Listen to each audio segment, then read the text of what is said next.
ஆஹ் இறைவணக்கோட நம்ம தொடங்குறோம். எல்லாம் வல்ல மாயாண்டி சாமிகளுடைய ஆசீர்வாதத்தால அனைத்து ஜீவராசிகளும் அனைத்து மக்களும் சிறப்போடு இருக்க ஐயாவினுடைய பாதங்களை நாம் வணங்குகிறோம். நம்மை இந்த உலகத்துக்கு கொண்டு வந்து சேர்த்த தாய் தந்தையினுடைய பாதங்களையும் அவருடைய இதய கமலத்தையும் நாம் வணங்குகிறோம். நமக்கெல்லாம் அறிவை புகட்டிய ஆசான்கள், கல்வியை புகட்டிய ஆசான்களையும் அவர்களையும் நாம் வணங்குவோம். நம்முடைய குலதெய்வமாக இருக்கக்கூடிய அருள் பெற்றுள்ள குடும்பத்தை கட்டி காக்கின்ற நம் குலத்தை கட்டி காக்கின்ற குலதெய்வத்தை நாம் அவற்றை மனமாக அவரை வணங்குகிறோம். அனைத்து சக்திகளையும் பிரபஞ்ச சக்திகள் ஆற்றல்களையும் வணங்குகிறோம்.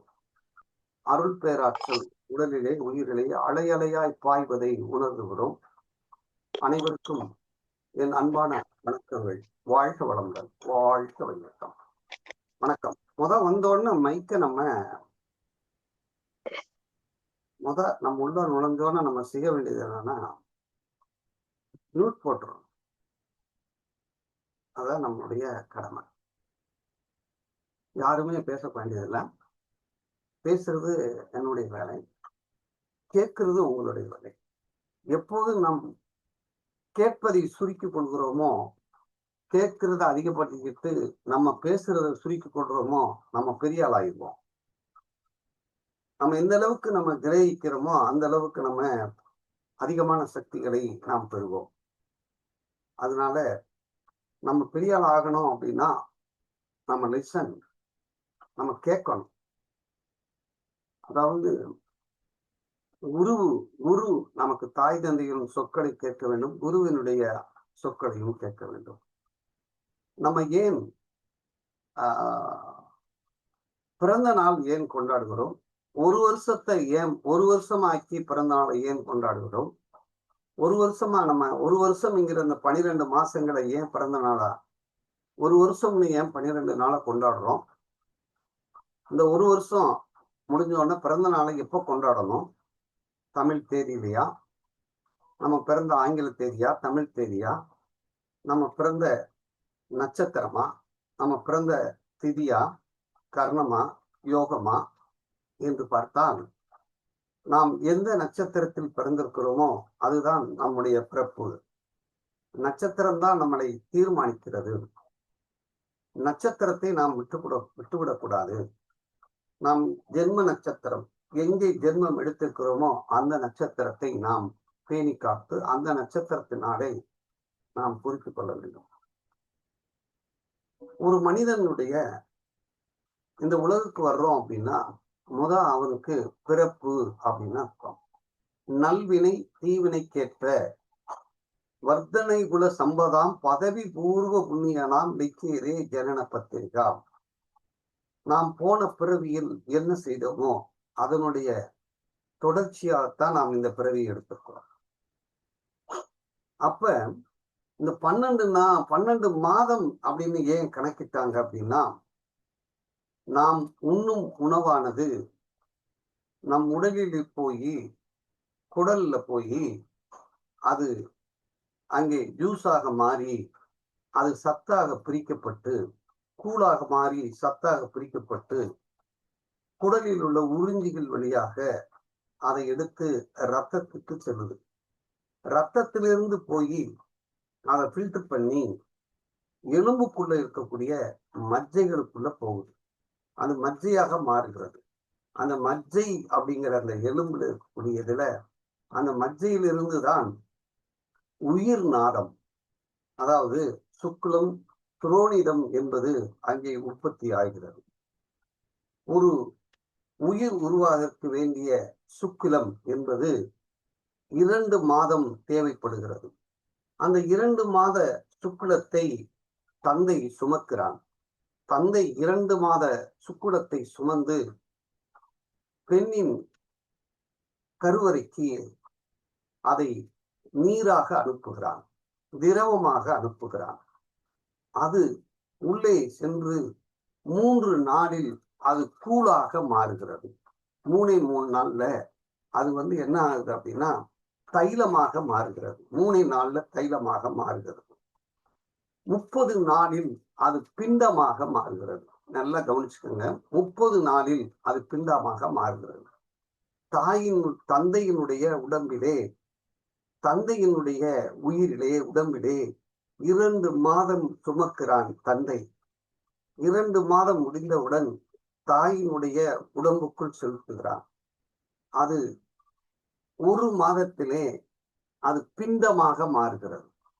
இந்த 1 மாதம் பிண்டமான பிறகுதான் அதை கன்ஃபார்ம் பண்றான். குழந்தை உற்பத்தி ஆயிருக்கு, கர்ப்பம் ஆயிருக்காங்க அப்படிங்கிறத இந்த பிண்டம் சொல்கிறது. 2வது மாதத்திலே தலை உண்டாகிறது.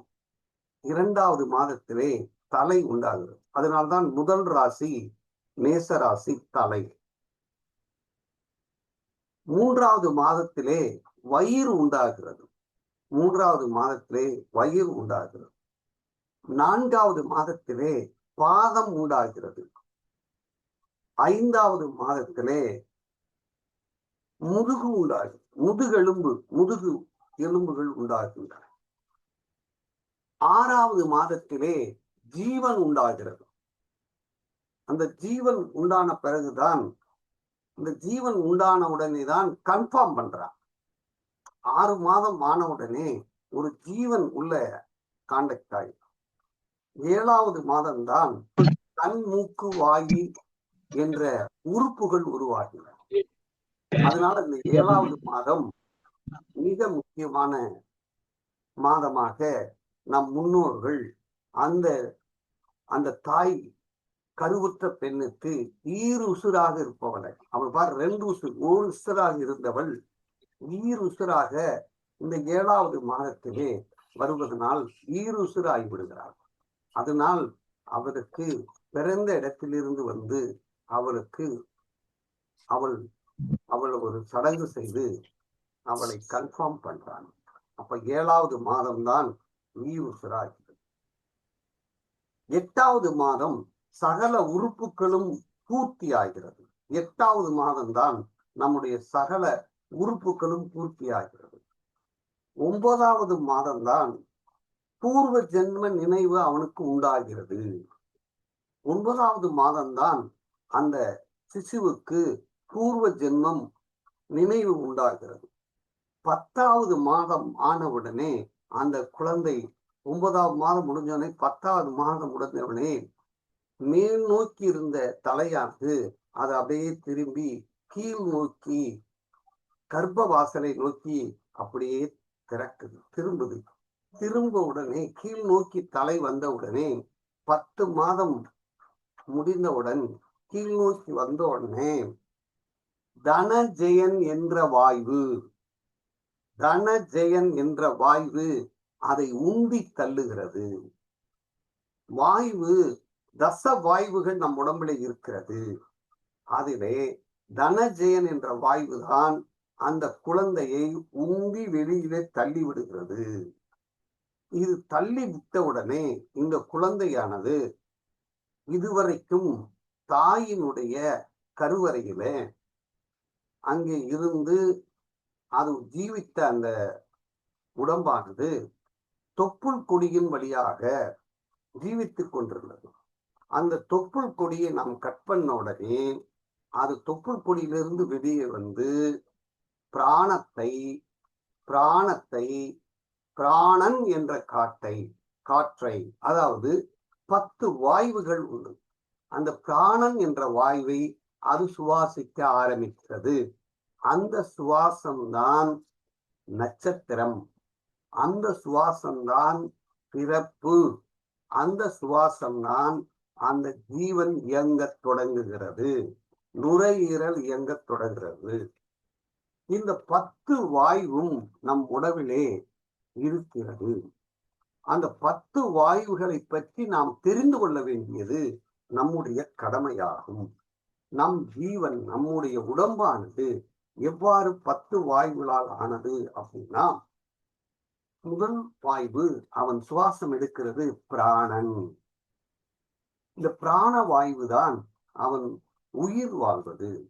இந்த பிராணன் இருக்கும் வரையில் தான் அவன் உயிர் வாழ்கிறான். அப்ப பிராணன் தான் இந்த இடத்துல நாம் என்ன செய்யறோம், பெர்த்துன்னு சொல்றோம், பிறப்பு என்று சொல்கிறோம்.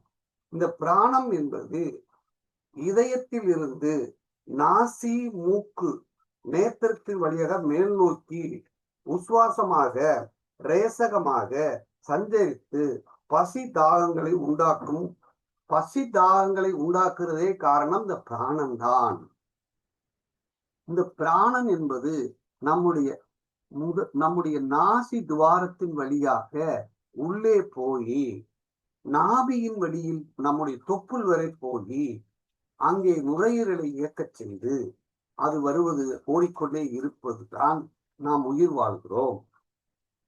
இந்த உயிர் வாழக்கூடிய அந்த பிராணனை, நம்மை உயிர் வாழ வைக்கக்கூடிய அந்த பிராணனை இந்த நாசிக்கு மேலே இருக்கிற இந்த முச்சந்தியின் உள்ளே, இந்த இடத்திற்கு பேரு முச்சத்தி என்ற அர்த்தம். இந்த இடத்திற்கு பேரு சுடிமுனை என்ற அர்த்தம். இந்த முச்சந்திக்கு நேராக, இந்த முச்சத்திக்கும் இந்த முகுளத்துக்கும் நேராக மூளைக்கு கீழே ஒரு வாசல் உண்டு. அதுக்கு 10வது வாசல் என்று அர்த்தம். நம் உடம்பிலே 9 வாசல் இருக்கு. அதில் 10வது வாசல் ஒரு வாசல் உண்டு. அந்த 10வது வாசலை போய் இந்த பிராணன் என்ற இந்த ஜீவன் என்ற காற்று அதை அந்த 10வது வாசல் சளி கோலை ஆல் அடைக்கப்பட்டிருக்கும். அதை திறந்து உள்ளே இருக்கின்ற உயிரோடு உறவாடினால், அவனுக்கு இப்பிரபஞ்சத்திற்கும் அனைத்து சக்தியும் திறந்துவிடும். அதுதான் அவனுடைய அது போய் உறவாடணும். அதுக்கு நாம் பயிற்சி செய்தமையானால், மூச்சு பயிற்சி செய்தமையானால் பிராணனை கொண்டு போய் ஜீவாத்மாவையோட இணைக்கிட்டும் நாம் நம்முடைய ஆற்றல், உயிராற்றல் எங்கே இருக்குன்னு நம்ம தெரிஞ்சுக்கிறோம். இதை தெரிந்தவர்கள் தான் ஞானிகள், சித்தர்கள். அப்ப பிராணன் தான் உயிர் காற்று. அது போய் உள்ளே இருக்கிற மூளையின் அடியிலே இருக்கக்கூடிய ஜீவனோட ஐக்கியமாகிறது. அப்ப பிராண வாய்வு. அடுத்து அபானன் வாய்வு. அபான வாய்வுன்னு ஒண்ணு உண்டு. நாம் மலத்துவாரத்தின் வழியாக வெளியில் செல்லுகின்ற வாய்வை அபானன் வாய்வு என்று சொல்கிறோம். அடுத்து வியானன் என்பது உடலில் பாகங்கள் அனைத்திலும் வியாபித்திருக்கின்ற, இந்த உடலில் இருக்கக்கூடிய எல்லா இடத்திலையும் காற்று இருக்கிறது, அது பேரு வியானன் வாய்வு என்ற அர்த்தம். அடுத்து உதானன்.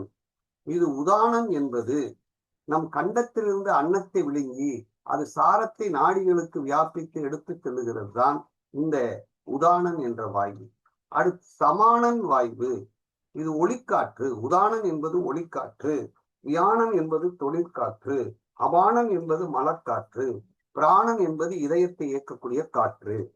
அடுத்து சமானன் என்பது நிறவு காற்று. சமானன் அப்படின்னா நிறவு, அதாவது நாபி ஸ்தானத்திலிருந்து உதான வாயுவினால் அனுப்பப்படும் உணவின் சாரத்தை நாடியின் நரம்புகளுக்கு சமமாக பங்கிட்டு கொடுப்பதற்கு பேருதான் இந்த சமானன் வாயு. இது நிறவு காற்று என்று அர்த்தம். இந்த 5 உடலில் உள்ள சஞ்சரிப்பதனால் தான் மனிதன் உயிரோடு இருக்கிறான் என்பது அர்த்தம். இந்த 5 வாயுகள். அடுத்து நாதகன், விழிக்காற்று. இது கண்டத்திலிருந்து வாந்தி உண்டு பண்ணி கண்ணினால் பார்க்க செய்யும் முக்கல் சோம்பல், அதாவது முக்கல் சோம்பல் திமிரல் முதலியவற்றை உண்டாக்குவது நாகன் என்ற காற்று. கூர்மன் என்பது இமைக்காற்று. இது கண்ணிலிருந்து திறக்க மூடவும் செய்யும். மயிர் கூச்சல், பிளகம், சிரிப்பு, முகலட்சம் முதலியவற்றை உண்டாக்குவது கூர்மன் என்பது அர்த்தம். அடுத்து கிருகரன் என்ற காற்று, 8வது காற்று தும்மல் காற்று. இது மூக்கிலிருந்து குறுகுறுவென்று தும்மலை உண்டாக்கும், அளவைத்து திரியும் என்பது கிருகரன் என்பது காற்று. தேவதத்தன் என்பது கொட்டாவியாக வருவது தேவதத்தன் என்பது அர்த்தம். இது மார்பில் இருந்து கபத்தை சேர்த்து கட்டி கொட்டாவியாக விக்கலையும் உண்டாக்கி விடுகிறது. அடுத்து தனஞ்சயன் என்பது 10வது.